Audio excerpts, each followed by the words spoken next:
people can see all the matches during the World Cup. And in January, all the board of the channel TF1, they asked us to come. So we were about 10 persons from the LOC, and I talked to them the same story. I told you about the US and the paradise of women's football, and that 40 years ago it was not possible to play football in France, and they were smiling. You know, they thought that I was nice, just and I'm sure that they can't imagine that after the World Cup they made 13 millions of benefits. And one TF1 organized is the broadcaster for the men's World Cup in Russia or for the Olympic Games in Rio. They have no benefits because it costs a lot to organize everything with, you know, all the people on TV. And with the women's football, it was just incredible to have an average of 20 million TV spectators for all the matches. It was just incredible.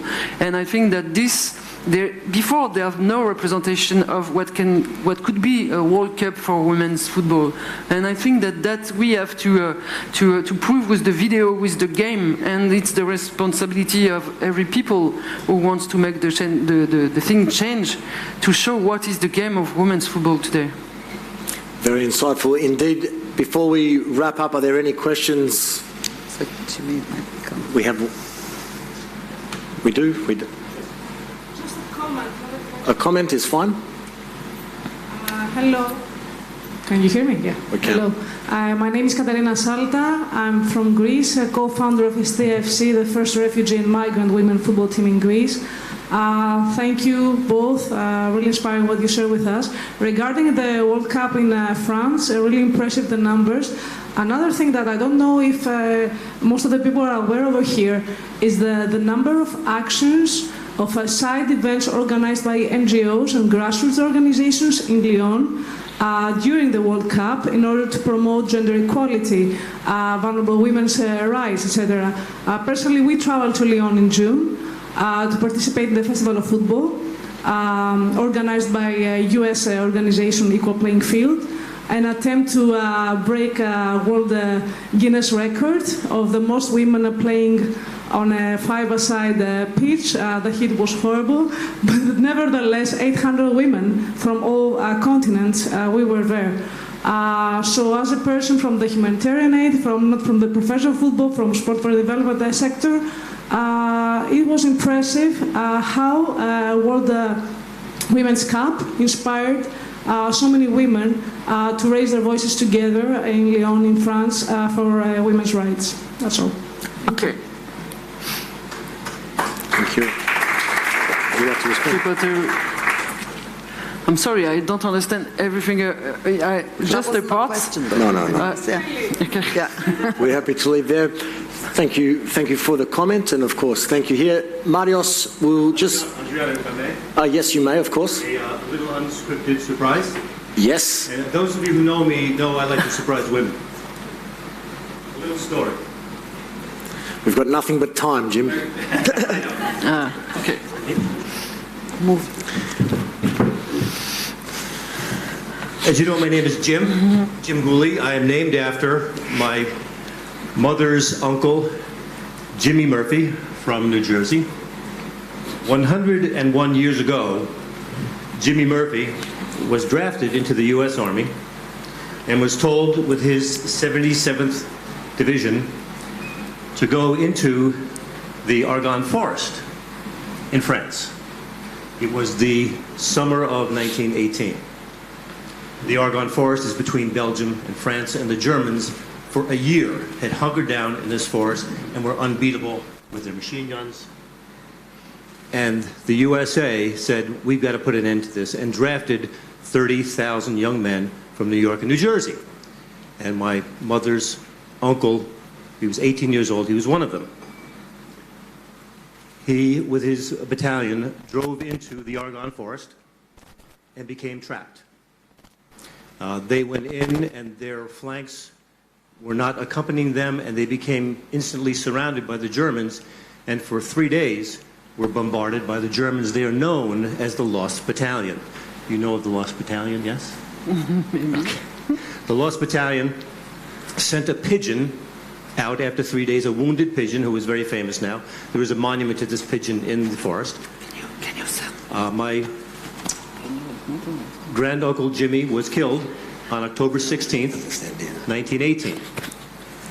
His battalion was eventually rescued and did not give up.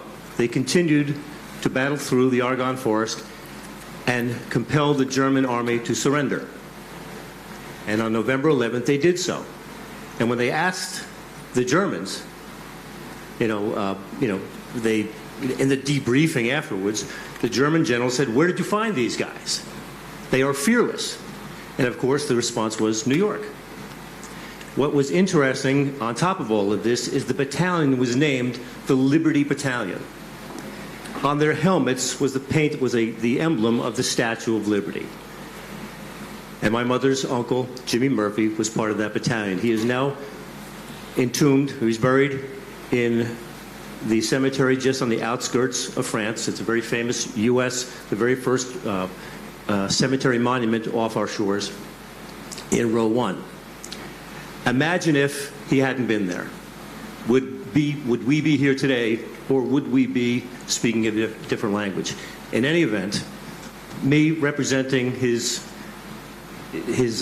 descendant, you representing a wonderful country of France. And I'm also known for giving my hat away. I gave my hat to Marinette back in 2003. These are new and they're rare. This is the new 4-star USA hat. I think there's only one in New Jersey, and I got one. I'm going to present this to you, Miss VP, and from me to you across 101 years. Thank you very much. Thank you for a wonderful World Cup. Thank you very much, and thank you for. Thank you very much, Congratulations to you. Yes. That's all I've got. No problem at all. I was very close to finishing on time, but we didn't get there in the end. Marios, I would like to welcome to the stage for one final special presentation before the final break and then our final panel. Marios. You can go. One more smaller there.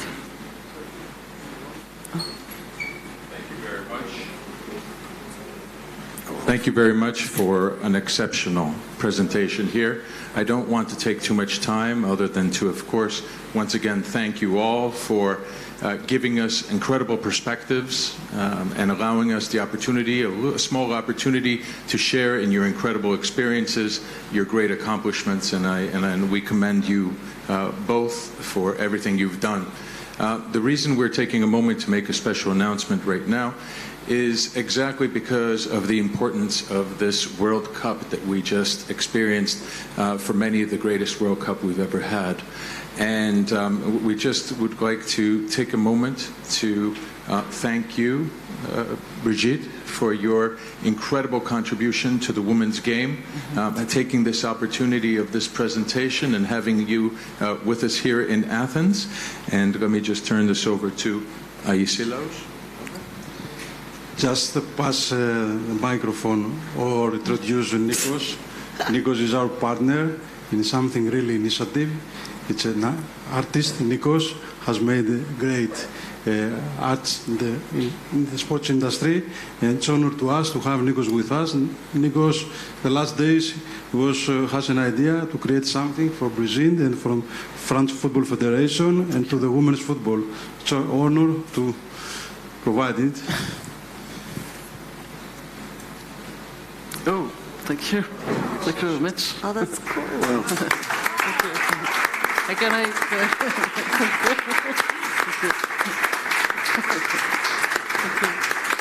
And you know, when you are talking what you are living with football in Greece, I really hope that you can make the dream that your country organize one day a World Cup here.